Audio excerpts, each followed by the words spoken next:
যেন প্রধান উপদেষ্টা আজকে বিকাল 3টায় ডেকেছেন, একটা জরুরি বৈঠক ডেকেছেন। বাংলাদেশের বিভিন্ন রাজনৈতিক দল, প্রশাসনে যারা আছে বিভিন্ন বিভাগে, তাদেরকে প্রধানদেরকে ডাক দিয়ে বলছে যে সতর্ক থাকা লাগবে। তার মানে কিছু আঁচ পেয়েছে হয়তো। এই জন্যে পৃথিবীর নিকৃষ্ট একটা প্রতিবেশী আমরা পেয়েছিলাম এই ইন্ডিয়াকে। আমি বিশ্বের যত দেশে গেছি এইরকম প্রতিবেশী কোনো দেশের আশপাশে আমি পাইনি। অন্যান্য দেশগুলো আমাদের পরে দাঁড়িয়ে গেছে। এই যে মালয়েশিয়া আমি ছিলাম কয়েকদিন আগেও, সেখানে তারা 2004 সাল থেকে দাঁড়াতে আরম্ভ করেছে, এখন দাঁড়িয়েই যাচ্ছে।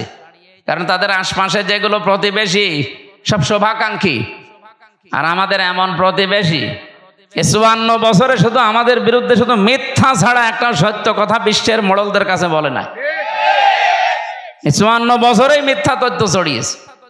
আপনি দেখেছেন মাইক্রোসফট, আপনারা তো এলাকায় গ্রাম্য মানুষ বেশি, যারা লেখাপড়া করে ইন্টারনেট বোঝে, মাইক্রোসফট রিপোর্ট দিয়েছে তামাম দুনিয়ায় 257টা দেশ সবচাইতে বেশি মিথ্যা তথ্য পরিবেশন করে ইন্ডিয়া।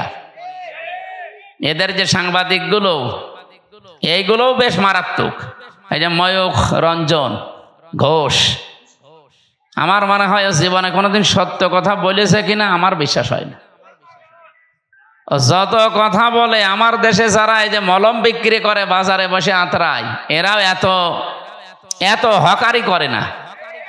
সাংবাদিক নামের একটা কলঙ্ক আমাদের দেশ নিয়ে আগস্টের 5 তারিখের পরে বহু মিথ্যা তথ্য ছড়িয়েছিল, কিন্তু সব যে মিথ্যা এটা প্রমাণ হয়ে গেছে। আমরা দাঁড়াতে পারছি না এই সমস্ত প্রতিবেশীদের কারণে। যারা আমরাও দাঁড়াতে চাই নাকি? মানুষ দাঁড়াবে কখন? যেহেতু আজ নিরাপত্তার বেষ্টনী থেকে আমরা অনেকেই বের হয়ে যাচ্ছি, আমাদের নিরাপত্তা এখন আর নেই।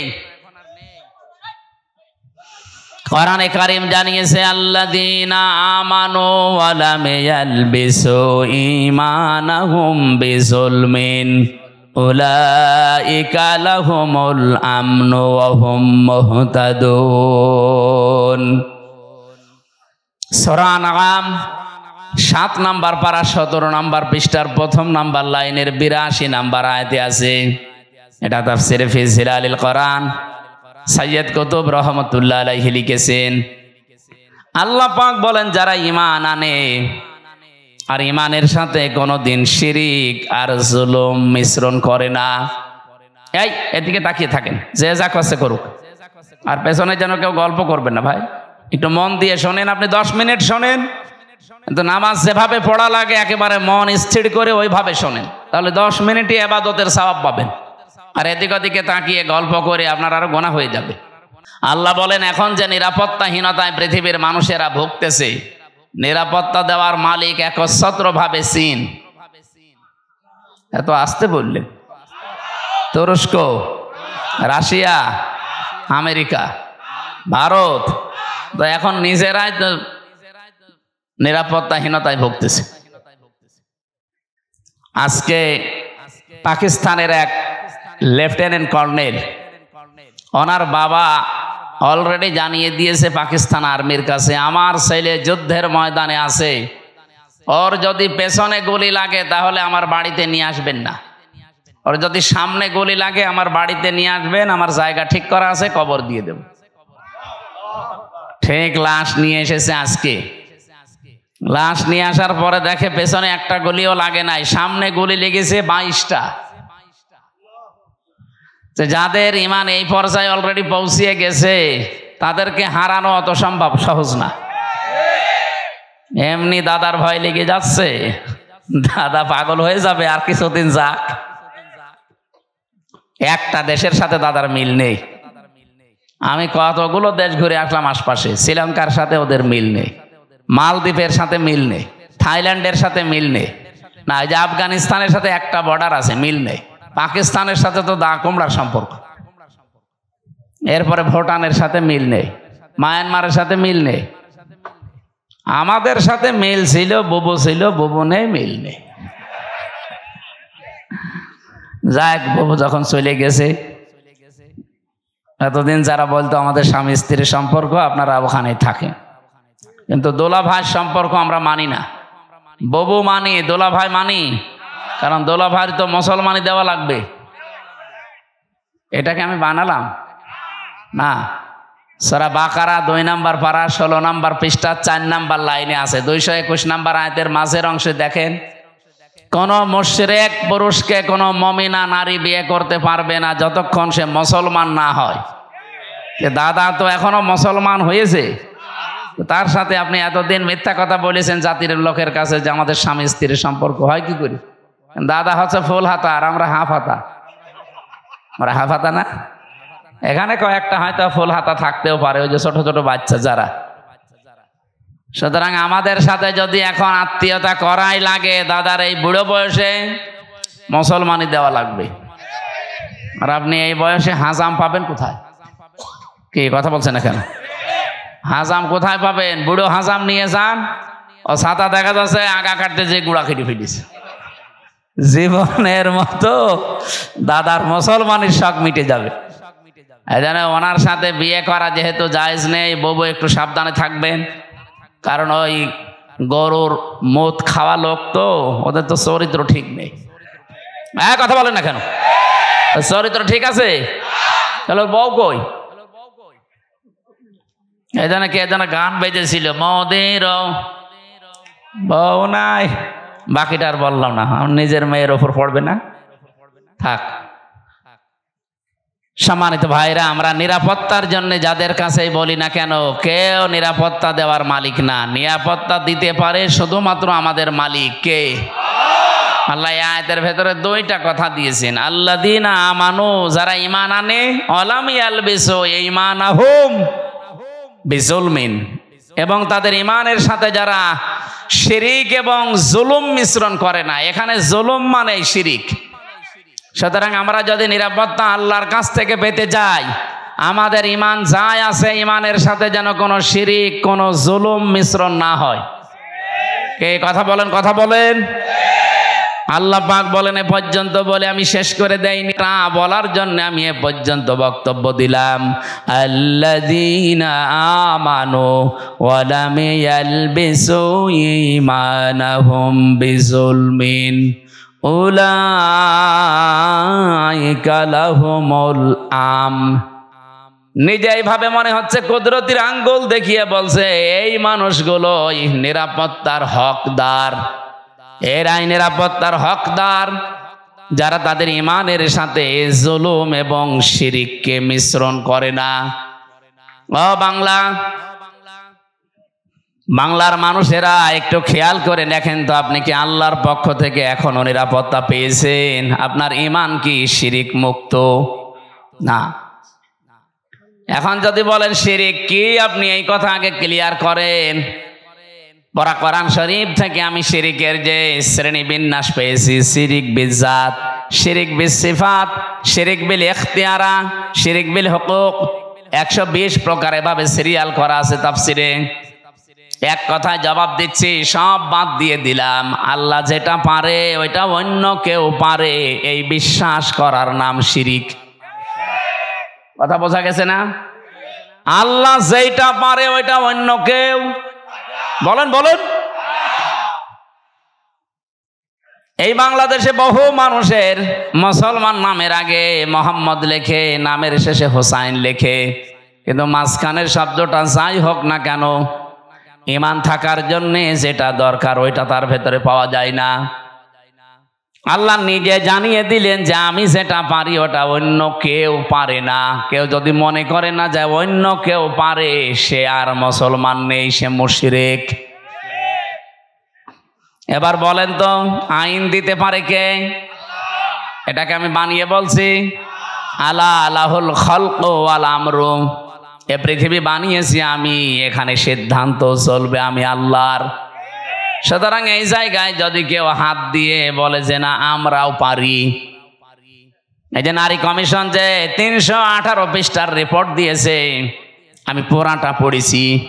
এখানে আমি কোরআনে কারিমের প্রায় 13টা আয়াতে ওরা ভুল ধরেছে, আর 26টা হাদিস ওরা অস্বীকার করেছে একেবারে ডাইরেক্ট।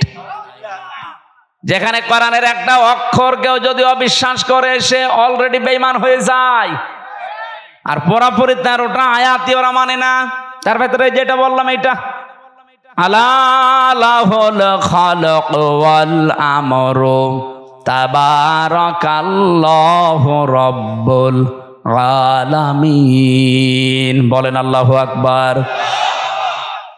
এটা সূরা আরাফের ভেতরে আছে 8 নাম্বার পারার 16 নাম্বার পৃষ্ঠার 12 নাম্বার লাইনের 54 নাম্বার আয়াতের শেষের দিকে আছে। আল্লাহ পাক বলেন সৃষ্টি আমার, আইনও চলবে আমার। সুতরাং ওরা এখন নিজেরা জানাচ্ছে দেহ আমার, সিদ্ধান্ত আমার। কি করে হয় এটা? দেহ আপনার কে বলেছে আপনাকে? আমার এই যে 33 বছর এখন বয়স, আমি 92 সালে জন্ম নিয়েছি। বলেন তো 91 সালের আগে হামজা নামে আমি কিছু ছিলাম? বলেন কি ছিলাম? হাল আতা আলাল ইনসানি হিনুম মিনাদ দাহরি লাম ইয়াকুন শাইআম মাযকুরা।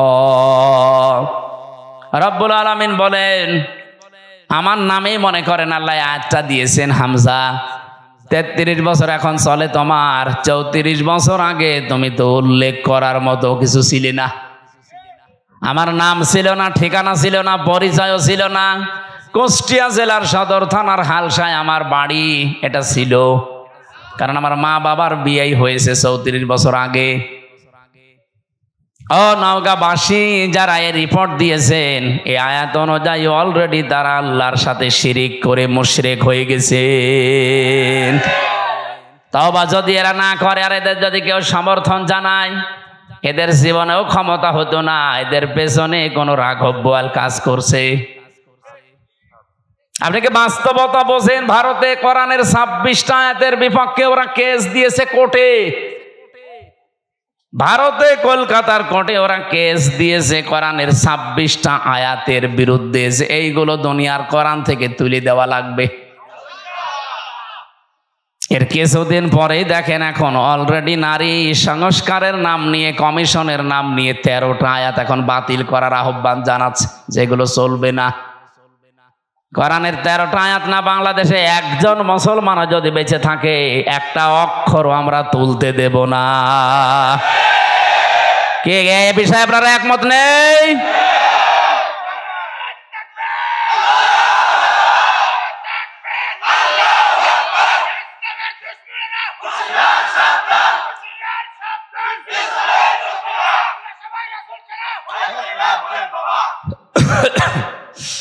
নওগাঁবাসী, আমি আবার বলছি, ঈমান যতটুকু আছে এটা আপনি নির্ভেজাল করবেন। আমি আবার বলছি, বারবার রিপিট করতাম না। নবীজিও মাঝে মাঝে গুরুত্বপূর্ণ কথা হলে 3 বার বলতেন, আর যেটার কোনো গুরুত্ব নেই তিনি জীবনে একবারও বলেননি। আমার যে দীর্ঘ একটা হাদিস পড়েছিলাম, এর ব্যাখ্যায় 7টা আছে। আমরা এর ভেতরে একটা পয়েন্ট এটা আছে, যদি তুমি এই পৃথিবীতে অনর্থক কথাবার্তা, অনর্থক কাজ থেকে নিজেকে বাঁচিয়ে রাখতে পারো, মহান আল্লাহ তোমার জন্য 2টা নিয়ামত বরাদ্দ করে দেবে। আমরা যাব সামনে ওইদিকে। তাহলে এখান থেকে যে বলতে চাই, আল্লাহ যেটা পারে ওটা অন্য কেউ।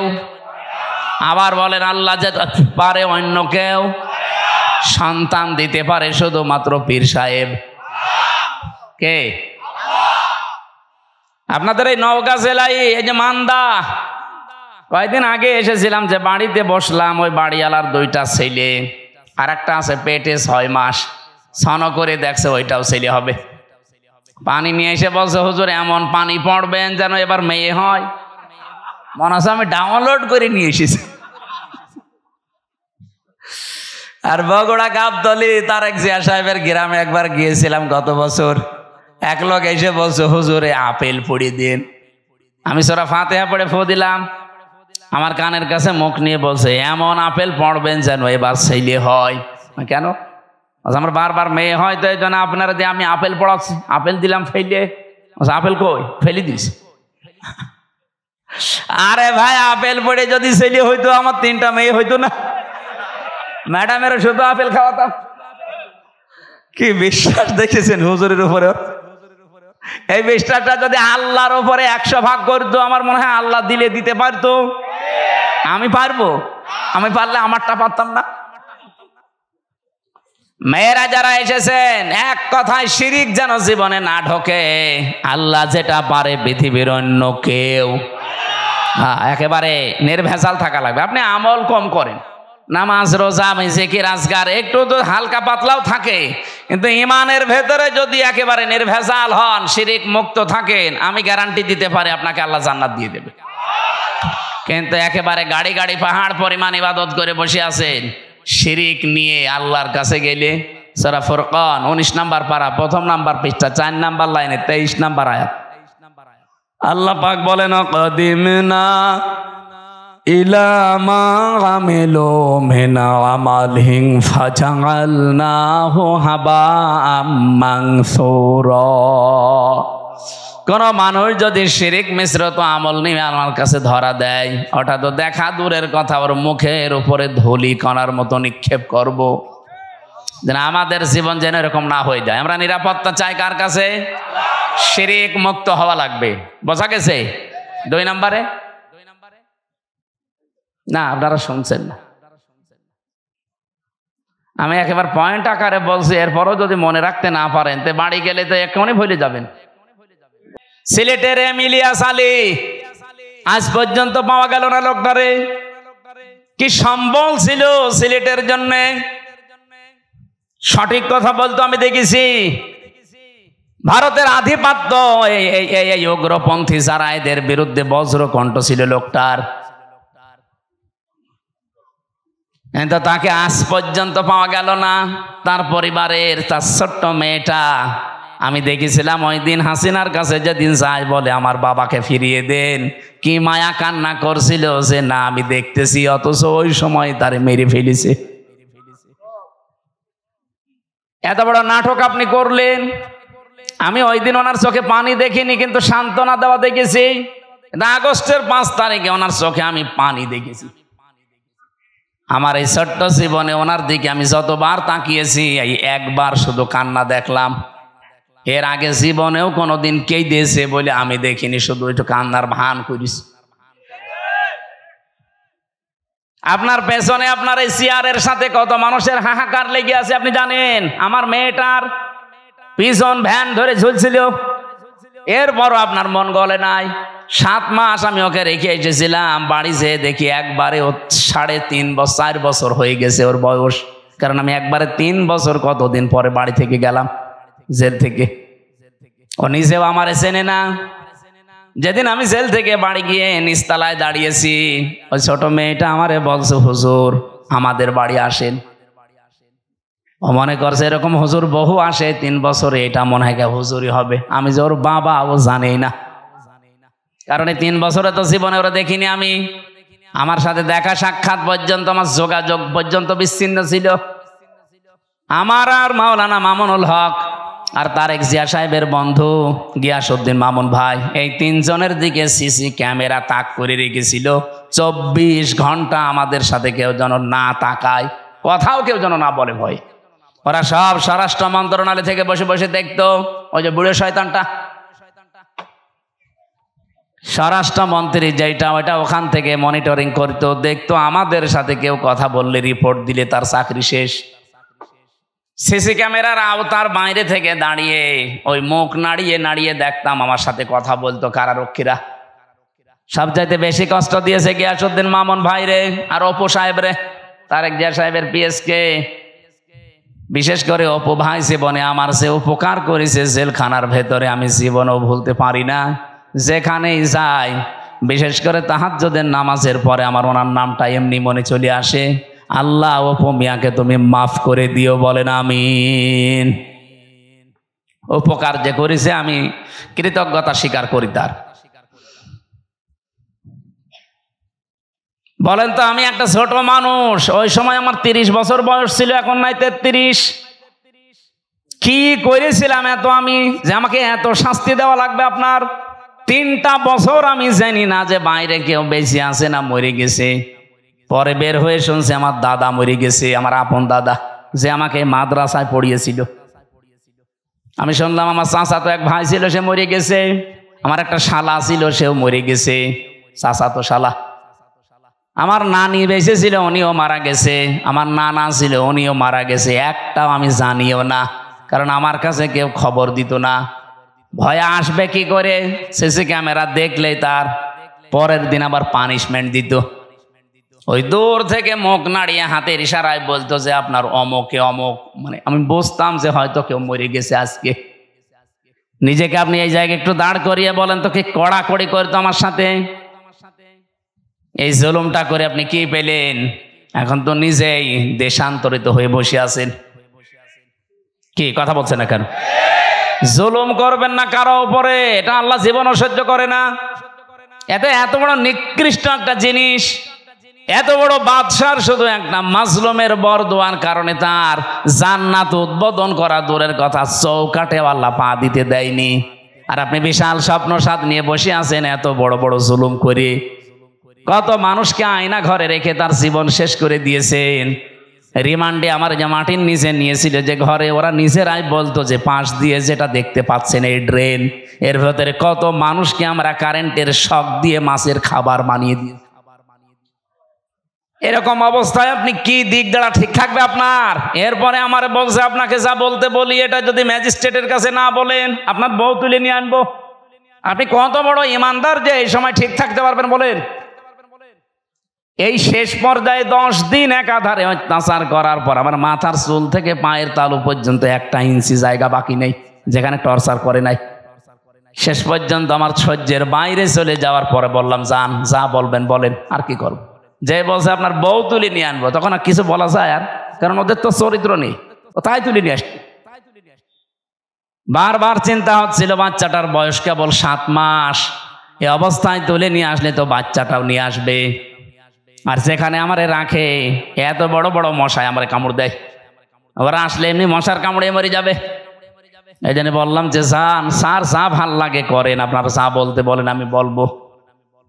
সব জামাত ইসলামের বিরুদ্ধে, শিবিরের বিরুদ্ধে। আর আমি আকিস গ্রুপে চাকরি করতাম, আকিস গ্রুপের বিরুদ্ধে এই কথাগুলো লিখে নিয়েছে, অথচ একটা কথাও আমার না। ওরা 10টা পয়েন্ট লিখে আমার সই করে বলছে, হুজুর সই করেন, আপনারা ছেড়ে দেব। তখন আমি 164 বসতাম না, সই করে দিলাম ম্যাজিস্ট্রেটের সামনে। পরে শুনছি ওইটা আমার জবানবন্দি ওরা লিখে নিয়েছে, এই যে কায়দা কৌশল করে প্রতারণা করি। আল্লাহরও বিচার আছে।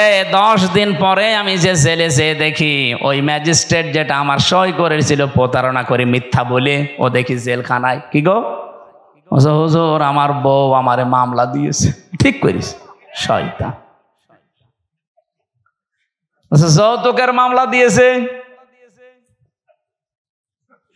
এই জুলুমগুলো যারা করেছিলেন, এই জুলুমের কারণে আল্লাহ রাব্বুল আলামিন জালেমদের স্বপ্ন সাধ পূরণ করতে দেয় না। যে যত বড় বড় আশা নিয়ে রেখেছিলেন, একটা আশাও কিন্তু জালেমদের পূরণ হয়নি। আর সামনে যদি কেউ জুলুম করে তার আশাও পূরণ হবে। আরো জোরে বলেন, হবে না? তা আল্লাহর গ্যারান্টি কয়েক জায়গায় পেয়েছি আমি। এটা 1 নম্বরে পেয়েছি সূরা ইব্রাহিমের ভেতরে, 2 নম্বরে সূরা শুরার ভেতরে, 3 নম্বরে সূরা আনামের ভেতরে। যারা জুলুম করে আমার আল্লাহ তাদের ছেদ কেটে দেয়, ওদের স্বপ্ন 7 পর্যন্ত আর যেতে পারে না।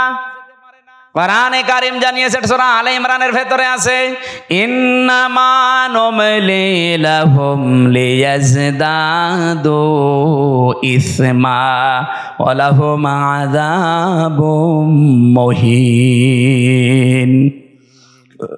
অবশ্যই মানুষের পাপ যখন সীমা ছাড়িয়ে যায়, সীমা লঙ্ঘন করে ফেলে লোকটা, তখন ওই লোকটার জন্য অপমানজনক শাস্তি আল্লাহ রেডি করে রাখে। নওগাঁবাসী, আমাদের জীবনে যেন এরকম কিছু সামনে না আসে।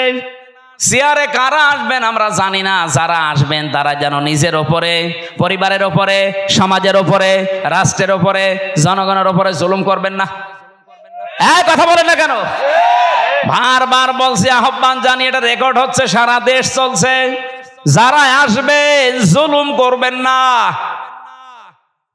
15 বছরের শিকড় যদি কেটে ফেলতে পারে আল্লাহ, 5 বছর যদি জুলুম করেন না, 5 বছর পরে আপনার বাড়ি ঘরও কিন্তু এই জালেমদের মতো শ্মশান হয়ে যাবে। আপনি দেখেন জালেমদের বাড়ি ঘরের দিকে তাকিয়ে, সব এখন ওজাড় গৃহ পড়ে আছে, জনশূন্য, কেউ আর ওর কাজ দিয়েও যায় না। সেটা আমি কিশোরগঞ্জ থেকে আসার সময় ড্রাইভারকে বললাম এই বাড়ির সামনে একটু দাঁড়ান, ওখানে উপরে লেখা দেখছি, ওই সাইনবোর্ডটা আছে কেন্দ্রীয় কার্যালয়, জেলা কার্যালয়। আমি নাম নিলাম না, বললাম এখানে দাঁড়ান তো একটু দেখি। ভেতরে একটু তাকিয়ে দেখি 4-5 জন প্রসাব করছে, কেউ এদিকে কেউ এদিকে কেউ এদিকে, মনে আছে জামাত বদ্ধ টয়লেট চলছে। অথচ আগস্টের 5 তারিখের আগে এই বাড়িটা কত জমজমাট ছিল, এই অফিসটা। এই কথা বলছে না কেন? ওর পাশে নাকি টর্চার সেলও বানিয়ে রেখেছিল, ওদের বিরুদ্ধে কেউ গেলে তাকে টর্চার পর্যন্ত করতো ওই জায়গায়। অথচ আজ নীরব হয়ে পড়ে আছে, এখন পায়খানা হয়ে গেছে। আজকে আসার সময় কে যেন বলছিল কেন্দ্রীয় কার্যালয় যেটা ওই জালেমদের, ওইটাও নাকি এখন টয়লেট হয়ে গেছে। ওটা এখন নাকি জেনার কারখানা। রাতের বেলা গিয়ে নারী পুরুষ ওখানে নাকি অনেকে জেনা করে, বলেন নাউজুবিল্লাহ। কোরআনে কারিমে আছে কোন জায়গায় যদি জুলুম হয় ওই জায়গা পর্যন্ত আল্লাহ অভিশপ্ত করে দেয়। এই জন্য আমরা আবার বলছি ভাই, জীবনে আর যাই করেন যেন জুলুম করবেন না। আল্লাহ রাব্বুল আলামিন এই পৃথিবীতে যত জায়গায় জুলুম করা নিষেধ করেছেন তার অন্যতম এখানে একটা জায়গা আছে। সূরা আলে ইমরানের 14 নম্বর আয়াত রাব্বুল আলামিন বলেন, এদিকে তাকিয়ে থাকবেন, প্রথমে 7টা জিনিসের নাম পাবেন, এরপরে 3টা জিনিস আমার আল্লাহ পুরস্কার ঘোষণা দিয়েছেন। এই পুরস্কার পাওয়ার জন্য আমার আল্লাহ 7টা গুণ আমাদেরকে অর্জন করার আহ্বান জানিয়েছেন। এই 14, 15, 16, 17 এই নাম্বার আয়াতগুলো থেকে এখন আমি তাফসির করছি। সূরা আলে ইমরান, যুজ্জিনা লিন-নাসি হুব্বুশ শাহাওয়াতি মিনান নিসাই ওয়াল বানিন। আল্লাহ পাক বলেন আমি শোভন করে দিয়েছি, আকর্ষণীয় করে দিয়েছি, আমি লোভনীয় বস্তু বানিয়ে দিয়েছি, আসক্তি তৈরি করে দিয়েছি এই পৃথিবীতে 7টা জিনিসের উপরে। তার 1 নম্বরে নারী। 1 নম্বর কি? এই জন্য দুনিয়ায় এই জায়গায় খুব সেন্সিটিভ থাকা লাগবে। মেয়েদের প্রতি আকর্ষণ, মেয়েদের প্রতি আসক্তি, তাদের প্রতি ভালোবাসা, লোভ, চিত্রাকর্ষণ, এগুলো আল্লাহ বানিয়ে দিয়েছেন। এই জায়গাতে খুব সেন্সিটিভ থাকা লাগবে আমাদের। বিশেষ করে এখন যে তথ্য প্রযুক্তির যুগ চলছে, মোবাইলে যারা কথা বলেন বিভিন্ন জায়গায়, ইমোতে বলেন, হোয়াটসঅ্যাপে বলেন, মেসেঞ্জারে বলেন, আর যাই বলেন না কেন খুব সাবধানে কথা বলবেন, কারণ আপনার প্রতিটা কথা কিন্তু রেকর্ড করা হচ্ছে। এই কথা বলছেন, আপনি হয়তো টের পাচ্ছেন না যে না এটা আবার কে ধরবে মানে আমি রিমান্ডে আমারে শুনিয়েছিল। কোথায়? আমার ম্যাডামের সাথে, আমার মায়ের সাথে সাতক্ষীরা থেকে একজন কল দিয়ে কি বলেছে ওটা দেখি রিমান্ডে 2য় দিন আমারে শোনায়। কি গো, ওদের কাছে এমন উন্নত মেশিন ওরা ইসরায়েল থেকে নিয়ে এসেছিল, ওরা যারা ট্যাগ করে তারা একেবারে নাড়ি নক্ষত্র পর্যন্ত বের করে। আপনি একটা মিথ্যা কথা বলবেন, জীবনেও ছাড় পাবেন না। ও পরের দিন আবার ওটা দেখাবে। এই যে যারা পরকীয়া প্রেমী আছেন, নিজের স্ত্রী বাদ দিয়ে অন্যের সাথে যাদের লাইন আছে, আপনি দেখবেন যদি ব্রেকআপ হয়ে যায়, ওই মহিলা যদি ওইটা রেকর্ড করে রাখে, তারপরে আপনার দেশে চলাফেরা করা, সংসারে তখন অশান্তির শেষ থাকবে না। এরকম কোন লাইনে কেউ আছেন কিনা? যদি থাকেন একটু হাত তুলে দেখান, আল্লাহ আপনাকে দেখি। হ্যাঁ ছেলে, খুব আরাম লাগছে তোমার।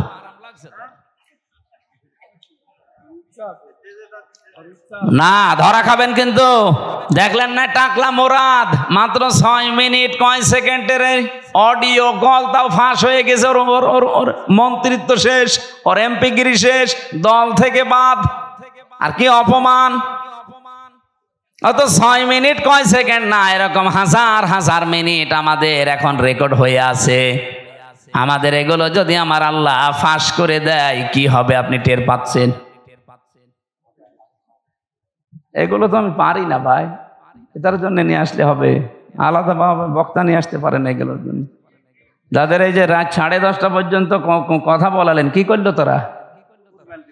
হ্যাঁ, ওরমাল মানে ও গামছা। তো এখন আমি আয়াত শুরু করছি, এটা দিলে হবে মানুষ তো?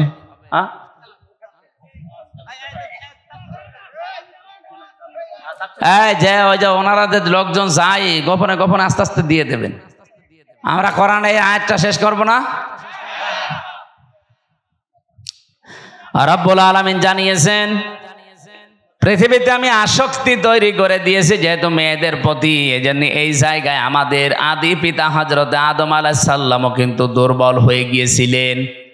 এজন্য নিষিদ্ধ জিনিসের প্রতি আকর্ষণ, এটা সেই জন্মগতভাবে আমরা পেয়েছি সৃষ্টির প্রথম দিন থেকে। আমাদের এই জায়গায় আমাদের পরীক্ষার বিষয় এখন থেকে নিয়ে রাখবেন যেগুলো জায়েজ। আমি আসার সময় শুনছিলাম মাওলানা মনে হয় 14 জন মহিলার নাম বলছিলেন যাদের সাথে দেখা করা আপনার জায়েজ আছে। মোবাইলে যদি পারতপক্ষে কথা বলা লাগে 14 জনের সাথে বলবেন। এর বাইরে যদি কেউ কল দেয়, ওটা যদি জিবরাইলের খালাতো বোন হয়, তারপরও বলবেন আপনার সাথে কথা নেই। কি কথা বলছেন না কেন? আপনি শক্ত থাকবেন এই জায়গায়। মেয়েরা যারা এসেছেন এই জায়গায় আপনারাও নিজেদেরকে খুব, একজন আলেম সেই দিন দেখলাম কুমিল্লায় বাড়ি, উনি বলছিলেন নিজের স্ত্রীকে কেউ যদি ভিডিও মোবাইল কিনে দেয়, এই যে Android set, screen touch mobile, এটাই নিজের স্ত্রীকে কিনে দেওয়া আর পর পুরুষকে ঘরে ঢুকিয়ে দেওয়া একই কথা। অথচ এরকম বউ দেশে নেই। বলেন, এই মোবাইলটা, এই কম্পিউটার, এই ল্যাপটপ আপনি ওর হাতে দেননি, আপনি দিয়েছেন ওকে একেবারে জেনা, ব্যভিচার, বেপরদা হওয়ার জন্য একটা লাইন হাতে ধরিয়ে দিয়েছেন। ও মন মতো কিন্তু ওটা দিয়ে ব্যবহার করবে। আমার মনে হয় মেয়েদেরকে এই জায়গায় খুব সেন্সিটিভ থাকা দরকার। মা বোনেরা, স্বামী যদি আপনাকে বাটন ফোন দিয়ে খুশি থাকতে চায়, বাটনের উপরে আপনি আর যাবেন না। কারণ আমাদের টার্গেট তো শুধু এইটাই না, এরপরে আর একটা জায়গা আছে আখেরাত। ওই জায়গাটা তৈরি করতে হলে আমাদের এখনই এই মনের সাথে যুদ্ধ করা লাগবে। আর যদিও এটা কঠিন বিষয়, শয়তান উৎপত্তি আছে, করতে দেবে না। আমি সহ যারা এসেছি আজকে থেকে নিজেদেরকে শয়তান যতই চাপ দিক আমরা কন্ট্রোল হব। এই 14 জন মহিলা বাদ দিয়ে কেউ কল দিলেও জরুরি না হলে আমার দরকার নেই। আমি নিজেরটা বলছি, আমার এই মোবাইলে শুধু বাংলাদেশ না, বিশ্বের কোন জায়গা থেকে যদি মহিলারা কল দেয়, আমি আগে জিজ্ঞাসা করিনি প্রথমে যে মা আপনার স্বামী আছে অথবা আপনার ছেলে আছে। আজকে এই যে ইন্দোনেশিয়া থেকে, মালয়েশিয়া থেকে 3 জন মহিলা কল দিয়েছিল হোয়াটসঅ্যাপে আর মেসেঞ্জারে। আমি প্রথমেই তাকে মেসেজ লিখে জিজ্ঞাসা করছি, কে আপনি, আপনার স্বামী আছে অথবা সন্তান আছে? যদি স্বামী সন্তান থাকে, কোনো যদি কিছু চাওয়ার লাগে, আপনার কোনো মাসলা মাসাইল লাগে, তাদেরকে দিয়ে জিজ্ঞাসা করান। আপনার সাথে আমি কথা বলতে পারবো না, কারণ আমার মোবাইল ট্যাগ হয়। আপনার সাথে আমি কি কথা বলতে যে কি কথা বলবো ওইটা রেকর্ড করে আপনি ছেড়ে দেবেন, তখন মানুষ বলবে হামজা গেল গেল। হ্যাঁ, কথা বলছেন এখন? আমার সাথে তো চোখের মতো লেগে আছে সব। আর খুব জরুরি যদি নাছড় বান্দা হয়, মেসেজ দেয় যে না আমার খুব দরকার, ওই আমার পাশে যে মাওলানা হুসাইন আহমেদ থাকে ওর কাছে বলি যে তুমি বলো যে আমি হামজা বলছি, যা বলার বল। ও মনে করে যে হুজুরি বলছে, যা বলার বলে। ফতোয়া শুধু আমারে জিজ্ঞাসা করে, মাসলা যদি কোরআন হাদিস কেন্দ্রিক হয় বলি যে এইটা এইটা জান। আজকে সকাল 11টায় এসেছে ভারত, বসিরহাট থেকে 2 জন স্বামী আর স্ত্রী। ওরা যদিও বলছিল যে হুজুর বিষয়টা গোপন রাখবেন, আমি শিক্ষার জন্য বলছি। ওই লোকটা তার দ্বিতীয় বউ নিয়ে এসেছে। প্রথম বউটার কাছে অনুমতি নেয়নি, দ্বিতীয় বিয়ে করেছে গোপনে। 8 বছর বিয়ে করে একটা ছেলেও আছে 8 বছরের, 4 বছরের, মানে ছেলে সহ বিয়ে করেছে। 4 বছর বয়স ছিল ছেলেটা, আর 8 বছর বিয়ে করেছে। এখন বয়স হয়ে গেছে। নিয়ে আসার পরে বড় বউ রাখছে, না এই বউ যদি থাকে আমি তোমার ভাত খাবো না, এই বউ বাদ দেওয়াই লাগবে। এটা আমাদের বাংলাদেশ, ভারত, পাকিস্তান এই সমস্ত দেশে একটু সমস্যা। কারণ দ্বিতীয় বিয়েকে মানুষ খারাপ মনে করে, আর মনে করো চরিত্র খারাপ, এই জন্য বিয়ে করেছে। অথচ চরিত্র ঠিক রাখার জন্য যার একটা বিয়ে করেছে এটা কেউ বলে না। আর এটা একটা যে জায়েজ কাজ, তারপরও আমরা ঘৃণা করি, খারাপ ভাবি। কি এই এলাকায় নেই?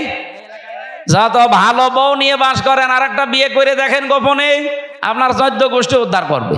অথচ এটা যে একটা জায়েজ কাজ, আল্লাহর নির্ধারিত বিধান। এই যে নারী কমিশন যে রিপোর্টগুলো দিয়েছে, তার ভেতরে এইটা একটা। তারা বলছে না, বিয়ে যে পুরুষেরা একাধিক বিয়ে করে, এটা মহিলাদের প্রতি বৈষম্য। এক মহিলাও 4টে বিয়ে করবে। এক মহিলা 4টা বিয়ে করলে যদি সন্তান হয়, কোন বাপের পরিচয় দেবে? এই কথা বলছে না কেন? ওরা যে রিপোর্ট গুলো দিয়েছে, একটাও মানুষের রিপোর্ট না। আমার মনে হয় সবগুলো মেয়াদ উত্তীর্ণ গাঁজা খেয়ে রিপোর্ট দিয়েছে। কারণ মেয়াদ আলা গাঁজা খেলে মানুষ এ কথা বলে না। আমার কুষ্টিয়ার লালনের মাজারে তো মানুষ গাঁজা খায় দেখি, ওরা মেয়াদ আলা গাঁজা খায়। এই জন্য ওরা এত বেশি উল্টা পাল্টা বকে না। আর এই মহিলাগুলো সব মেয়াদ উত্তীর্ণ গাঁজা খেয়েছে। এই জন্য কোরআনে কারিমের উপরে হাত দিয়ে তারা ভুল ধরছে। উনি আমারে বলছিল, আমার বউ, ছোট বউটা আমি সাথে করে নিয়ে এসেছি আজকে। আমি বললাম নিচে বসান। ওই যে 2 জন ছিল আমার সাথে। কি মাসলা জিজ্ঞাসা করতে চান বলেন? যেহেতু স্বামী আপনার সাথে আছে, অসুবিধা নেই। স্বামীটা বলছে, আমার বড় বড় যন্ত্রণা সহ্য করতে না পেরে আমি শেষ পর্যন্ত আমার এই বউটাকে এক মজলিসে 3 তালাক দিয়েছি। কথা বুঝতেছে? এখন ফতোয়া দেন তো, আমি এই বউকে রাখবো না ছেড়ে দেব? আমি 2টা মত বললাম যে আমার দেশে আবু হানিফা রহমতুল্লাহ আলাইহির মত অনুযায়ী আমরা চলি বেশি, নাকি আমাদের এই উপমহাদেশে অধিকাংশ আমরা আবু হানিফার মত অনুযায়ী চলি বেশি। আমাদের মাযহাব অনুযায়ী নিয়ম হচ্ছে, এক জায়গায় এক বৈঠকে 3 তালাক দিলে তালাক হয়ে যাবে। এখনো যে 3টা ইমাম আছে, অন্যান্য আরো আলেমদের মত আছে, সে মত আমি নিজেও মানি না, কিন্তু আমি ওই মতগুলো শ্রদ্ধা করি। এই জিনিসটা আমাদের নেই, এই জন্য ইসলাম আজ পিছিয়ে যাচ্ছে। আমি আলেমদেরকে বলছি, আপনি অন্যের একটা মত মানেন না, ঠিক আছে, কিন্তু তার মত এটা শ্রদ্ধা করা লাগবে। ইমাম আবু হানিফা রহমতুল্লাহ আলাইহির সাথে অন্যান্য ইমামদের মত একেবারে পুরা উল্টা। ইমাম আবু হানিফা জানিয়েছে, সূরা ফাতিহা যদি নামাজে কেউ পড়ে তার নামাজই হবে না। ইমাম শাফি বলছে, ইমাম শাফি রহমতুল্লাহ আলাইহি বলেন, নামাজের ভেতরে যদি কেউ সূরা ফাতিহা না পড়ে তার নামাজই হবে না। এটা পুরা উল্টা না? বলেন বলেন। একজন বলছে হবেই না, আর একজন বলছে না পড়লে হবে না। পুরা উল্টা। কিন্তু তারা মতটা শ্রদ্ধা করতো। কোনো দিন আপনি তাদের ভেতরে কোনো বিদ্বেষ, হিংসা, অহংকার, মানি না এ কথা ছিল না। উনি বলতো, এটা আমার মত, মানলে মানেন, না হলে ওনার মতটা আমি শ্রদ্ধা করি, কিন্তু আমি ওইটা মানি না। আমি আল্লাহর ওই বান্দা বসিরহাট থেকে যারা এসেছিল আজকে, বললাম যে ভাই আপনি মুসলমান, আপনারা তো বিপদে আছেন ভারতে। বলছে হ্যাঁ, খুব বিপদে আছি। আপনার এই বউটাকে এখন 2টা মত আছে, আপনি যে মত অনুসরণ করে চলেন ওইটা মেনে চলেন। আমাদের মাযহাব অনুযায়ী এই নিয়মটা যে আপনার বউ যেহেতু তালাক হয়ে গেছে, অন্য আরেকজনের সাথে বিয়ে দেবেন। সে সংসার করার পরে ইচ্ছা করে ছেড়ে দেবে, তালাক দিয়ে দেবে। 3 মাস 10 দিন পরে আপনি তারপরে বিয়ে করে ফেলবেন, এইটা একটা নিয়ম। আর একটা মাযহাব আছে, ওটা এক বৈঠকে বা 1 মাসের ভেতরে যদি 1001 কোটি 12 তালাক দেন, 1 তালাক হবে। তাহলে ওইটা আর একটা মত, ওটা 3 মাসে 3 হায়েজে 3 তালাক দেওয়া লাগে। ওটা যদি আপনি ওই মত অনুসরণ করে চলেন, আপনি ওইটাও মানতে পারেন। এখন ওনারে বলে দিয়েছে আমি 2টা মত, উনি যেটা মেনে, যেই মাযহাব মেনে চলে চলুক গা, আমার অসুবিধা নেই। আমি তো ওইটা মানি না, কিন্তু আমার শ্রদ্ধা করা লাগবে। আজ আমরা এই দেশে যারা বিভিন্নভাবে ইসলাম কায়েমের চেষ্টা করছি, এই যে যারা জামাত ইসলাম করে, তারা কথা শুনতে শুনতে 54 বছর পর্যন্ত আমরা দেখছি তাদের বিরুদ্ধে একটা মিথ্যা তহমত দেওয়া আছে যে এরা মওদুদীর অনুসরণ করে চলে। মওদুদী কি কোনো ফেকার ইমাম ছিলেন? বলেন বলেন। তাকে আমরা অনুসরণ করছি কি কোন বর্ষে? তিনি দার্শনিক ছিলেন, তিনি রাষ্ট্র চিন্তা করতেন, রাষ্ট্র নিয়ে, তিনি অর্থনীতি নিয়ে চিন্তা করতেন। এই যে ইসলামী ব্যাংকের যে থিওরি তিনি দিয়েছেন, সুদ মুক্ত ভাবেও যে ব্যাংকিং ব্যবস্থা চালানো যায়, এই যে জমি জায়গা যারা চাষ করে খান, এখান থেকেও যে সুদ থেকে বাঁচা যায়, যারা এই যে 1 লাখ টাকা আমি এই ভাইরে দিলাম, 1 বিঘা জমি নিলাম, যতদিন আমি চাষ করে খাবো ততদিন জমি ফেরত দেওয়া লাগবে না, যখন টাকা ফেরত দেব তখন জমি ফেরত নিয়ে নেব। এটার নাম কি? এই যে বন্ধক, এটা জায়েজ আছে। অথচ এলাকায় বহু মানুষ মনে হয় আপনারা করেন না? না, এটা যদি জায়েজ করতেই হয় তাহলে কয়েকটা পদ্ধতি মানা লাগবে, নয়তো আপনার মায়ের সাথে জেনা করার গুনাহ হবে। যতদিন এই ভাইয়ের জমি আমি চাষ করে খাবো ততদিন এই যে সরকারকে টাকা দেওয়া লাগে, খাজনা। 1 বিঘা জমিতে কয় টাকা ভাই? হ্যাঁ, 75 টাকা আমার মনে হয়, 250 হয়ে গেছে। আমি আর তো দেওয়া লাগে না, আমার বাপ দেয়, আমি জানিও না। যাই হোক, 250 যদি হয়, প্রতি বছরে বছরে এই সরকারের টাকাটা যে চাষ করে খাচ্ছে সে দেবে। আর যখন আমি ওনারে টাকা ফেরত দেব, জমি নিয়ে নেব, তখন কমপক্ষে 1 লাখ যদি হয় তাহলে 8 থেকে 10,000 টাকা কম নেওয়া লাগবে। আরে হুজুর, এটাই লস হয়ে যায়। এই ভাই, লস হোক লাভ হোক আপনার দেখার দরকার কি? লাভ লসের মালিক কি আপনি না আল্লাহ? তো উনি যখন বিধান দিচ্ছে, দেখবে উনি 1 লাখ গরু বিক্রি না করে বাজার থেকে চলে আসতেছে, ডাকাতে ধরেছে, বলছে বাবাজি আমারে ধরে করবেন কি? আমি গরু বিক্রি করতে পারিনি, বেশি দাম হয়নি, এই জন্যে। মুখের ওপরে 2 থাপ্পড় দিয়ে বলছে, বেটা বেয়াদব, বিক্রি করলি না মানে টাকা তো নেব আমরা, দাম কম হোক বেশি হোক তোর দরকার কি? লাভ লসের মালিক কি আপনি? কে? উনি যে নিয়মটা দিচ্ছে এইটা মানেন।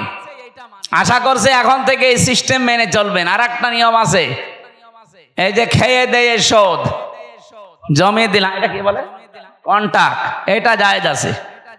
আর একটা নিয়ম আছে 3 নাম্বার, আমি ওনারে 1 বিঘা জমি দিলাম, প্রতি বছরে বছরে উনি 2 মণ ধান বা 10,000 টাকা আমারে দিয়ে দেবে 1 বছরে, এটা জায়েজ আছে।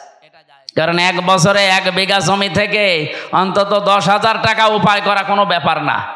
এই এলাকায় তো আরো বেশি হওয়ার কথা, 3-4 বার। লস হয়। ও, জিনিসপত্রের দাম কমে গেছে এই জন্যে, তাহলে টাকাও কমিয়ে নেবেন। যদি দাম কমে যায় এভাবে, তাহলে টাকাও কমিয়ে দেবেন। আমার ভাইরা, আমি যে কথা বোঝাচ্ছিলাম, সাইয়্যিদ আবুল আলা মওদুদী রহমাতুল্লাহ আলাইহি, ওনার কাছ থেকে একটা থিওরি হয়তো জামাত ইসলাম নিয়েছে, যে রাষ্ট্রে গণতান্ত্রিক পদ্ধতিতে ইসলাম কায়েম করা যায়। পদ্ধতিটা ভুল হতে পারে, সেখান থেকে একটা জিনিস শুধু ওনারা নিয়েছে। অন্যান্য যারা ইসলামী দলে আছে প্রত্যেকে এক একজনের কাছে থিওরিগুলো তারা নিয়েছে। আমাদের সবার মূল তো এক থাকা দরকার, যে আমি অন্যের মত মানি না, কিন্তু তার মতটাকে শ্রদ্ধা করা লাগবে। এই জিনিস যতদিন বাংলাদেশের মানুষের ভেতরে না আসবে, এই দেশে দিন কায়েম হওয়া সম্ভব না। এই ছোটখাটো বিষয় নিয়ে মতপার্থক্য তৈরি হয়ে যাবে। এই জন্যে মানুষ যে এক জায়গায় হবে কি নিয়ে কি দিয়ে, সেই কথা সূরা আলে ইমরানের 64 নম্বর আয়াতে আল্লাহ ঘোষণা দিয়েছেন, কুল তাআলাউ কুল ইয়া আহলাল কিতাবি তাআলাউ ইলা কালিমাতিন সাওয়াইম বাইনানা ওয়া বাইনাকুম আল্লা না'বুদা ইল্লাল্লাহ। আমার ওইদিকে বিষয় না, আমি একটা ট্রাস্ট দিলাম। মেয়েদেরকে আল্লাহ যেহেতু আকর্ষণীয় করে বানিয়েছে, লোভনীয়, এর প্রতি একটা আসক্তি বানিয়ে দিয়েছে, এই জন্য আমাদের এই জায়গায় খুব সেন্সিটিভ থাকা লাগবে, সতর্ক থাকা লাগবে এদের বিষয়ে। মেয়ে লোককে আমার আল্লাহ পরীক্ষার সবচাইতে বড় বস্তু বানিয়েছে। শয়তান এদেরকে জাল হিসাবে ব্যবহার করে রাস্তায় নিয়ে আসে। এই জন্য মেয়ে লোক যখন